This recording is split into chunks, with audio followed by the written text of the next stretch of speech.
शांताकारं भुजगशयनं पद्मनाभं सुरेशं विश्वाधारं गगनसदृशं मेघवर्णं शुभांगं लक्ष्मीकान्तं कमलनयनं योगभिर्ध्यानगम्यं वंदे विष्णुं भवभयहरं सर्वलोकैकनाथं सर्वलोकैकनाथं। वसुदेव सुतं देवं कंस चाणूरमर्दनं देवकी परमानंदम श्री कृष्णं वंदे जगद्गुरुं कृष्णं वंदे जगद्गुरुं। कृष्णाय वासुदेवाय हरे परमात्मने प्रणतक्लेशनाशाय गोविंदाय नमो नमः गोविंदाय नमो नमः। हम सभी भगवत गीता ज्ञान के प्रेमी महानुभाव आज के भगवत गीता विशेष सत्र में भगवत गीता ज्ञान के श्रवण हेतु उपस्थित हुए हैं और भगवान श्री गोविंद की सानिध्यता में हमारी सबकी उपस्थिति है। भगवान श्री गोविंद के चरणों में प्रणाम करके आज के सत्र का हम शुभारंभ करना चाहते हैं। वास्तविक बात तो ये है कि जब तक भगवान गोविंद का आश्रय न लिया जाए तब तक हमारा कल्याण नहीं हो सकता। जैसे कोई रोगी व्यक्ति होता है और रोगी व्यक्ति रोग के निवारण के लिए नाना प्रकार की औषधियां लेता है और औषधियों को लेने के उपरांत भी उसके रोग का निवारण न हो तो उसे अत्यंत दुख और शोक होता है। फिर वो पुनः प्रयास करता है कि हमारा जो रोग है वो कैसे निवारित हो, कैसे हम इससे मुक्त हो सकें। उसी प्रकार संसार में जितने भी दुख हैं, दैहिक दैविक भौतिक तापा, मनुष्यों ने इसको 3 भागों में बांट दिया। लेकिन वास्तविक रूप से हमारे विचार और हमारी बुद्धि में जितने भी प्रकार के दुख हैं, शोक हैं, उनका समग्रता से निवारण के लिए हमें भगवान श्री गोविंद की शरण ग्रहण ही करनी पड़ती है। बिना उनकी शरण ग्रहण किए हम जितने प्रकार के दुख हैं उनसे हम कभी निवृत्त नहीं हो सकते। इस सिद्धांत को हमें अपने मन में निश्चित रूप से बिठा लेना चाहिए।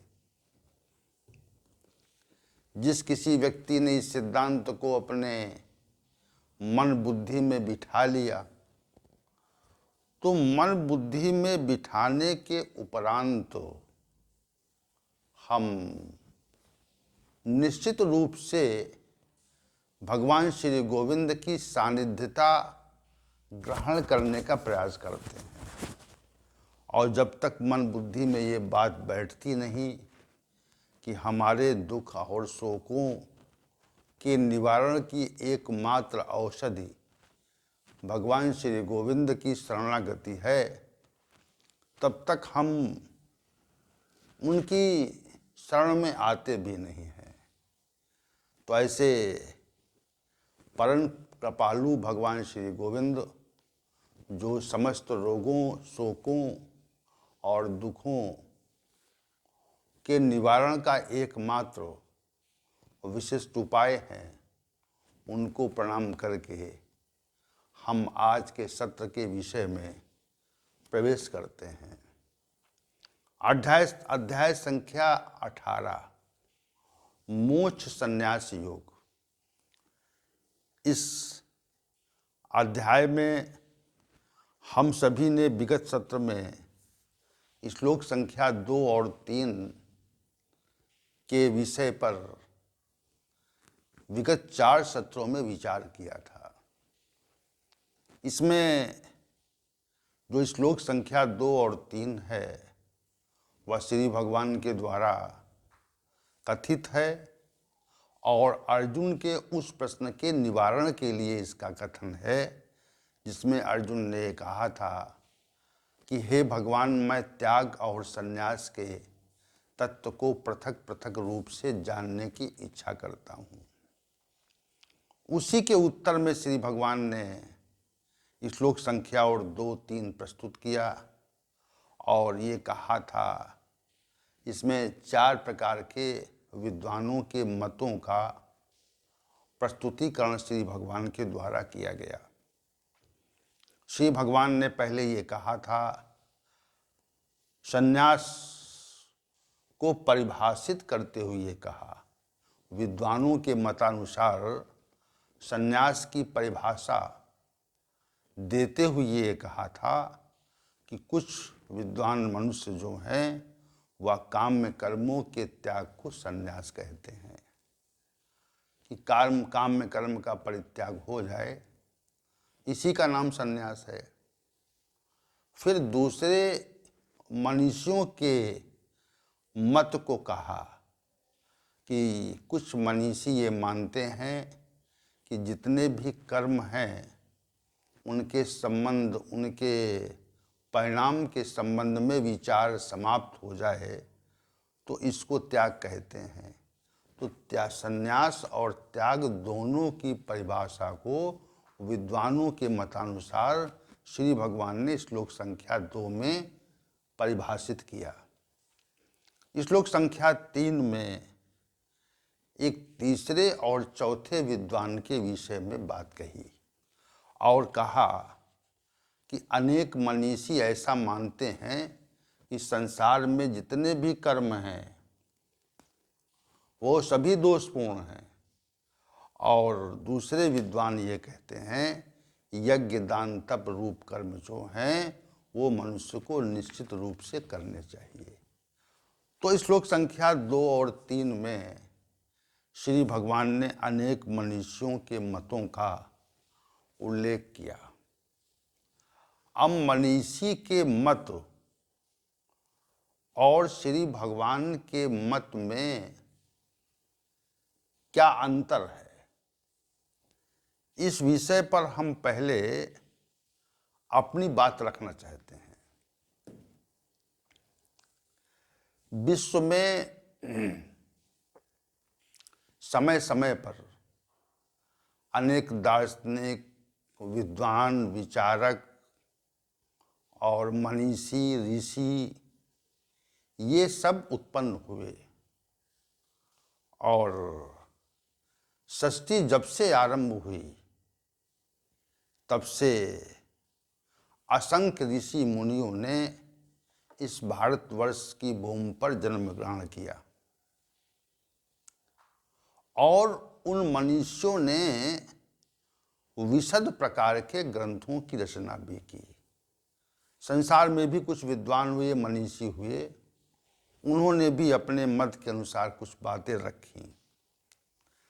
लेकिन जब हम भारतीय मनीषियों के द्वारा रचित वाङ्मय पर विचार करते हैं, उसको देखते हैं, तो हमको ये ज्ञात होता है कि पाश्चात्य मनीषियों ने जिन विषयों पर चिंतन किया, जिन विषयों पर अपने विचार दिए, वे भारतीय मनीषियों के विचार के समक्ष बौने प्रतीत होते हैं।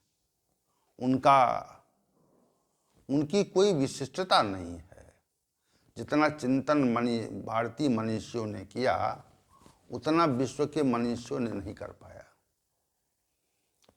अनेक प्रकार के असंख्य विषयों पर भारतीय मनीषियों के विचार हैं और वे विचार आज संकलन के रूप में हमारे समक्ष उपस्थित हैं। चिकित्सा, गणित और योग और जीवन शैली और परमात्मा की अनुभूति, ऐसे असंख्य विषय हैं जिन पर भारतीय मनुष्यों के विशिष्ट ज्ञानवर्धक पुस्तकें आज उपलब्ध हैं। तो भारतीय मनुष्यों ने अपने विचारों को हमारे समक्ष रखा और वो उनकी स्मृतियों के रूप में, स्मृति ग्रंथ के रूप में भी हमारे समक्ष प्रस्तुत हैं। अब मनीषी और श्री भगवान के विचार में कितना अंतर होता है, इस पर यहाँ पर हम थोड़ी सी दृष्टि डालना चाहते हैं। मनीषी एक कालिक होता है, जिस काल में वो उत्पन्न होता है वह उस काल के संबंध में और तपश्चर्या के उपरांत वह अन्य कालों के संबंध में, यानी भूतकाल के संबंध में, भविष्य काल के संबंध में वह बताता है और उसके संबंध में विचार देता है। जैसे ज्योतिष शास्त्र में भविष्य के संबंध में फल का बड़ा वर्णन किया गया है और जिस घड़ी में कोई मनुष्य उत्पन्न होता है उसका जो जीवन है वो किस प्रकार का होगा, उसकी कैसी स्थिति होगी, इस संबंध में ज्योतिष शास्त्र में बहुत उल्लेख किया। हमारे मनुष्यों ने इस पर बड़ा विचार किया। अब जो श्री भगवान का विचार है वह मनुष्यों के विचार से उत्कृष्ट रहता है, क्योंकि श्री भगवान सर्वकालिक हैं, नित्य हैं। उनका जो विचार है वह तीनों कालों को दृष्टि में रखकर प्रस्तुत किया जाता है। जैसे अनेक सिद्धांत इस संसार में हैं, लेकिन वे सिद्धांत समय के अनुसार फीके पड़ते जाते हैं, उनका अस्तित्व समाप्त होता जाता है। परंतु जैसे भगवत गीता श्री भगवान के द्वारा उनके मुखारबिंद से प्रस्फुटित हुई, तो जैसी वह 5000 वर्षों पूर्व थी वैसी वह वर्तमान समय में भी है। उसके ज्ञान में कोई परिवर्तन नहीं है, वो जैसी पहले थी और वैसी ही आज भी है। 5000 वर्षों का जो समय होता है वह एक बृहद काल होता है, परंतु जो तथ्य श्री भगवान के द्वारा 5000 वर्ष पूर्व कहे गए थे वे तथ्य आज भी उसी तरह से नवीन हैं। उनमें किसी भी प्रकार के परिवर्तन की आवश्यकता का आभास हमको कभी नहीं होता। और भविष्य में जब तक सृष्टि है तब तक भी भगवत गीता ज्ञान के संदर्भ में किसी भी संशोधन परिवर्धन की आवश्यकता का आभास नहीं हो सकता, क्योंकि वह सर्वकालिक और त्रिकालज्ञ परमात्मा के द्वारा उसका प्रस्तुतिकरण हुआ। जो भी नियम, सिद्धांत, परिचर्चा इसमें उल्लिखित किए गए हैं वे निश्चित रूप से सत्य के पर्याय हैं। इसलिए श्री भगवान का जो मत है, श्री भगवान का जो कथन है वह मनीषियों से श्रेष्ठ कहा जाता है। सभी लोग श्री भगवान के मत का अवलंबन करते हैं, जितने मनीषी हैं अवलंबन करते हैं वो लोग। तो यहाँ पर जो विषय है जिसको हम प्रस्तुत करना चाह रहे हैं वह विषय ये है कि त्याग और संन्यास के संदर्भ में श्री भगवान ने 4 प्रकार के मतों की स्थापना, 4 प्रकार के मतों के संदर्भ में श्लोक संख्या 2 और 3 में वर्णन किया। अब ये वर्णन करके श्री भगवान ने श्लोक संख्या 4 का प्रकटीकरण किया और कहा, निश्चयम शृणु मे तत्र त्यागे भरत सत्तम, त्यागो ही पुरुष व्याघ्र त्रिविधा संप्रकृततः।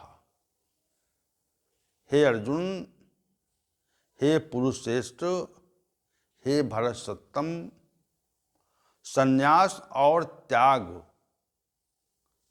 इनके संबंध में तुम हमारा निश्चित मत जानिए, श्रवण कीजिए, क्योंकि त्याग, राजस और तामस 3 प्रकार का उल्लिखित किया जाता है। तो ये जो कथन है श्लोक संख्या 4 का, वह भगवान के ज्ञान के विनिश्चय को लेकर के है। निश्चयम शृणु में हम संन्यास और त्याग के संबंध में तो चर्चा करेंगे ही, लेकिन यहाँ पर जो चर्चा का शुभारंभ है वह श्री भगवान त्याग के विषय में पहले वर्णन करना चाहते हैं। निश्चयम शृणु में तत् त्यागे भरत सत्तम। हे भरत सत्तम, मेरा त्याग के विषय में निश्चय मत सुनिए, निश्चित मत सुनिए। तो ये जो पूर्वार्ध भाग ये है, इसका जो पूर्वार्ध अंश है, इस पूर्वार्ध भाग में श्री भगवान ने निश्चयम शृणु में तत्र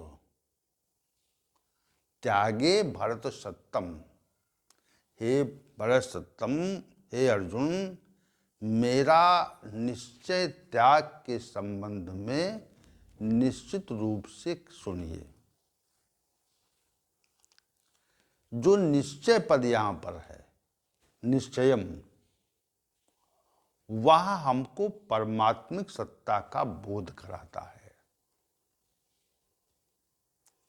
और उस परमात्मिक सत्ता के द्वारा जिस सिद्धांत का, जिस भाव का, जिस मत का प्रकटीकरण किया जाता है, वह निश्चित रूप से पूर्ण सत्य होता है और पूर्णकालिक होता है। जब श्री भगवान ये कहें कि मैं बता रहा हूं सुनिए, तो उनके बताने में और किसी मनुष्य के बताने में, किसी मनीषी विचारक दार्शनिक के बताने में पर्याप्त अंतर रहता है, पर्याप्त अंतर रहता है। जैसे भगवत गीता का जो प्रादुर्भाव हुआ वह कुरुक्षेत्र के मैदान में हुआ, जहां पर दोनों सेनाएं युद्ध के लिए उद्यत खड़ी थी, तैयार खड़ी थी। अब ऐसी परिस्थिति में जहां पर मनुष्य युद्ध के लिए एकदम तैयार खड़ा हो और जहां पर 18 अक्षौणी सेना, 7 अक्षौणी एक तरफ पांडवों की तरफ और 11 अक्षौणी सेना कौरवों की तरफ एकदम युद्ध के लिए तैयार खड़ी हैं, एकदम। और तैयार होने की वैसी स्थिति है कि युद्ध के शुभारंभ के शंख भी बजाए जा चुके हैं। इसका उल्लेख प्रथम अध्याय में आता है कि पांजन्यम ऋषिकेशो देवदत्तम धनंजया पौंड्रम ददमो महाशंकम भीम कर्मा वृकोदरा आदि आदि कह करके, यानी इसका अभिप्राय यह है कि युद्ध आरंभ करने की उद्घोषणा हो चुकी। अब अर्जुन को मोह हो गया वहां पर, तो मोह के निवारण के लिए श्री भगवान ने भगवत गीता का उपदेश प्रस्तुत किया। अब यह अनुमान लगाइए आप कि जहां पर मृत्यु और जीवन के मध्य संघर्ष होने वाला हो, जहां पर यह तथ्य प्रकट हो जाए कि युद्ध में हमारी मृत्यु होगी अथवा हमारा बचाव होगा, जहां पर यह स्थिति प्रकट हो जाए, हमको युद्ध करना ही है, युद्ध के लिए हम खड़े हैं। और बाणों की बौछार होने वाली ही है, दिव्य शस्त्रों अस्त्र शस्त्रों का प्रयोग होने वाला है। वैसी स्थिति में भगवत गीता जैसे ज्ञान का प्रकटीकरण किसी सामान्य व्यक्ति के द्वारा संभव नहीं है। हम स्वयं विचार करें कि हम किसी युद्ध के लिए तैयार हो जाएं और हमारा जो शत्रु पक्ष है वह भी सामने अस्त्र शस्त्रों से सुसज्जित खड़ा हो और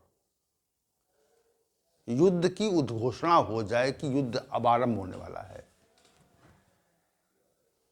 तो हमारा जो मस्तिष्क है वह आध्यात्मिक ज्ञान के विषय में कितना विचार कर सकेगा। वहां आध्यात्मिक ज्ञान कहाँ है? वहां तो मरने मारने का प्रश्न खड़ा है। और ऐसी परिस्थिति में श्री भगवान ने अर्जुन को भगवत गीता का उपदेश दिया। वो अनेक विद्वानों का मानना है कि वो 40 मिनट में या पौन घंटे में दिया गया उपदेश है। और इसका जब पूरा पाठ करते हैं हम, तब भी 1 घंटा से कम ही समय लगता है। संपूर्ण भगवत गीता के पाठ में 1 घंटे से कम समय लगता है। और जहाँ पर उपदेश हो रहा हो तो वो तो श्रृंखलावार होता है, क्रमवार होता है। जब कोई व्यक्ति उपदेश देता है तो उसकी श्रृंखला आरंभ हो जाती है। तो वैसी स्थिति में उपदेश का दिया जा पाना असंभव कार्य है, क्योंकि हम इतना ज़्यादा उद्वेलित होते हैं। हमारा मन और हमारी बुद्धि उन परिस्थितियों के विचार के संदर्भ में विचार करके कितनी अधिक विघ्न का आभास करती है,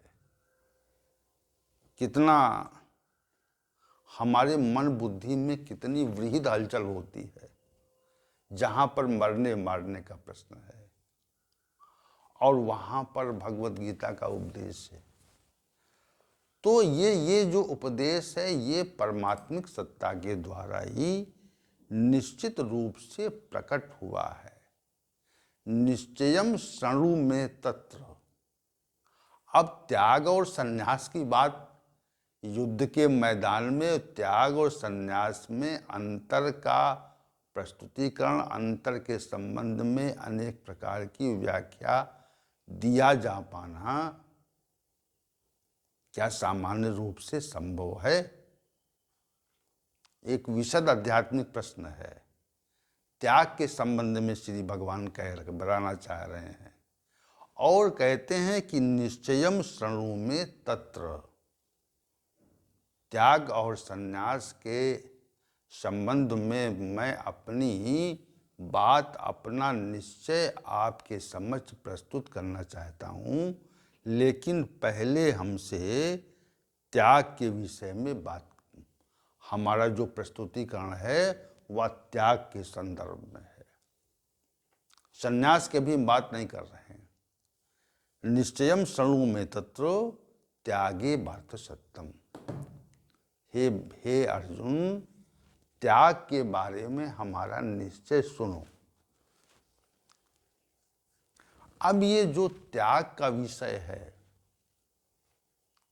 यह भी आध्यात्मिक दृष्टि से बहुत उच्च कोटि का विषय है, जिसका प्रस्तुतिकरण कोई सामान्य व्यक्ति किसी भी प्रकार से नहीं कर सकता। और युद्ध के मैदान में तो असंभव बात है कि हम त्याग और संन्यास के अंतर को सूक्ष्मतया परिभाषित कर सकें और उस पर विचार कर सकें। वहाँ तो विचार युद्ध के संदर्भ में होना चाहिए, और होता है ऐसी विषम परिस्थिति में जहाँ पर हम बचेंगे या नहीं बचेंगे, वो हमको ख़त्म कर देंगे या हम उनको मार देंगे। ऐसी अवस्था में त्याग और संन्यास के तत्व को सूक्ष्मता से परिभाषित करना ये परमात्मिक सत्ता का ही कार्य हो सकता है, एक सामान्य व्यक्ति का कार्य नहीं हो सकता। और फिर निश्चय पूर्वक कोई बात करना, जैसे किसी विषय में हम विचार करते हैं तो विचार करने के बाद में हम मंथन करते हैं, उस विषय में चिंतन करते हैं कि क्या ऐसा हो सकता है, कैसे इसका, किस प्रकार से इसको हम समझ सकते हैं, त्याग और संन्यास के विषय को हम कैसे समझ सकते हैं। तो ये सूक्ष्म तत्व है, ये जो विषय है सूक्ष्म है। तो श्री भगवान ने कहा कि हम इस तथ्य को निश्चित रूप से आपके समक्ष परिभाषित करना चाहते हैं। निश्चयम शृणु मे तत्र त्यागे भरत सत्यम। त्याग के संबंध में हम निश्चित रूप से अपने मत का प्रस्तुतिकरण करना चाहते हैं। ये श्लोक संख्या 4 का जो पूर्वार्ध विषय है, पूर्वार्ध भाग है, उसमें ऐसा कथन श्री भगवान ने कहा, किया, प्रस्तुत किया। निश्चयम शृणु मे तत्र त्यागे भरत सत्यम। हे अर्जुन, त्याग के संबंध में मैं अपनी बात निश्चित रूप से प्रस्तुत कर रहा हूँ। ये श्री भगवान ने युद्ध जैसी विकट परिस्थिति में अपने मत का प्रस्तुतिकरण कर रहे हैं, अब करना चाह रहे हैं। और जो भी त्याग के संबंध में वर्णन है वो श्लोक संख्या 4 के उत्तरार्ध भाग से आरंभ होगा।